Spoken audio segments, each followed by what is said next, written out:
A completely normal Tuesday morning in a quiet suburban high school. The sky is bright, and the Rocky Mountains stand proudly in the distance. Students are eating lunch in the crowded cafeteria, studying quietly in the library, and talking excitedly about the upcoming spring prom.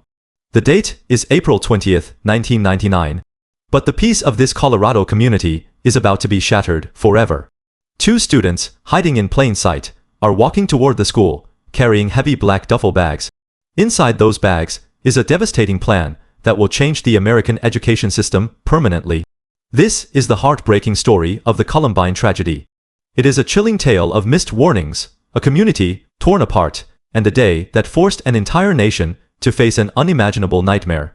In the late 1990s, Littleton, Colorado, was considered a perfect place to raise a family. It was wealthy, safe, and entirely peaceful. Columbine High School was highly respected, filled with excellent academic programs and champion sports teams. But beneath the polished surface of this suburban dream, a dark undercurrent of anger was slowly building. Two senior students had spent the last year secretly preparing for massive destruction. They were deeply troubled teenagers. They felt alienated from their peers, consumed by a toxic mixture of sadness, hatred, and a desperate desire for infamous recognition. For many months, these two individuals planned their attack with terrifying precision. They acquired dangerous weapons and built dozens of explosive devices in their own garages. They recorded a series of chilling videotapes in their basements, proudly detailing their horrific intentions to the camera. They left behind a massive trail of digital and physical warning signs. They wrote violent essays for their school assignments. They openly threatened other students online. But in the late 90s, society did not fully understand how to connect these scattered alarming dots. The adults in the community completely missed the dark storm gathering right in front of them. The tragic reality is that the terrible violence could have potentially been prevented. The original plan was unimaginably cruel. The attackers intended to destroy the entire school. Just before lunch, they carried two massive duffel bags into the crowded cafeteria. The bags contained heavy propane devices set to a specific timer. They left the bags near the tables and walked back out to the parking lot, waiting for the structure to collapse. But the devices failed to detonate, completely preventing the massive structural collapse they had initially planned. When the attackers realized their primary plan had failed, they changed their strategy. At exactly 11:19 in the morning, they pulled their weapons from their dark trench coats and began their assault outside the building. The loud noises echoed across the green lawns. At first, many students thought it was merely a senior prank. They thought the loud cracks were just harmless firecrackers. But, as the glass doors shattered and the terrifying reality set in, absolute panic consumed the campus. Students dropped their backpacks and ran desperately for their lives. They scrambled over fences, hid under cars, and sprinted into the surrounding neighborhoods. Inside the building, a brave teacher named Dave Sanders ran toward the danger. He rushed through the hallways, urgently, warning hundreds of students to hide and lock their doors. His incredibly heroic actions saved countless lives that day, but tragically, he later lost his own life while trying to protect others. The attackers moved slowly through the school hallways, causing chaotic destruction. They eventually made their way upstairs to the second floor. The school library became the center of the tragedy, where the most devastating losses occurred. Dozens of terrified students were hiding under the wooden desks, holding their breath in the dark.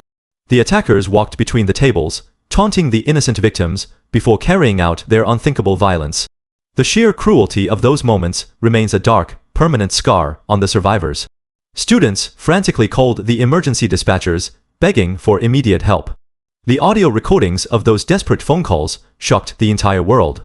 Outside the school, the emergency response was massive, but terribly delayed. Hundreds of police officers, paramedics, and heavily armored tactical teams surrounded the massive building. But in 1999, the standard police protocol for this type of crisis was to set up a secure perimeter and wait for specialized teams to arrive. They treated it like a hostage situation. For nearly an hour, the officers stayed safely outside, while the violence continued inside. The parents of the trapped students gathered in a nearby park, weeping and desperately watching the live television coverage. They could not understand why the police were not rushing into the building to save their children. By noon, the horrifying violence finally came to an end. The two perpetrators walked into the library and ended their own lives, leaving behind a devastated community. When the tactical teams finally entered the building, they found a heartbreaking scene of absolute tragedy. 12 innocent students and 1 heroic teacher had perished. Over 20 others were severely injured. The immediate aftermath of the tragedy sent a massive, painful shockwave across the entire globe. The nation was completely paralyzed by grief and disbelief. Makeshift memorials covered the local parks. Thousands of people brought flowers, candles, and handwritten letters to honor the fallen victims. The beautiful Colorado suburb became the center of a fierce national debate about youth, violence, school, safety, and the negative influence of violent media. The tragedy forced law enforcement agencies across the country to completely rewrite their emergency protocols. The old strategy of waiting outside was entirely abandoned. A rapid deployment strategy was adopted by police departments, training officers to immediately enter the building and stop the active threat. Schools across the nation transformed completely. They installed heavy metal detectors, hired armed security guards, and began running regular lockdown drills for small children. The innocence of the American high school experience was permanently lost on that dark Tuesday. The Columbine tragedy changed the cultural fabric of the United States forever. It serves as a haunting reminder of the critical importance of mental health, community awareness, and listening to the desperate cries of isolated youth. The survivors of that terrible day have grown up, carrying the heavy weight of history with them. They continue to fight for a safer, more compassionate world, ensuring that the innocent lives lost will never be forgotten. The nation eventually learned to adapt to the new reality of domestic threats. But what happens when the danger comes from a completely different environment? What happens when the relentless pursuit of space exploration ends in a terrifying, fiery disaster high above the Earth?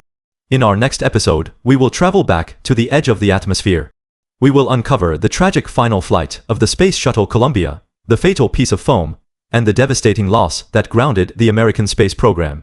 Share your thoughts with us in the comments below. Hit that subscribe button and join us next time as we continue to uncover the thrilling hidden chapters of history.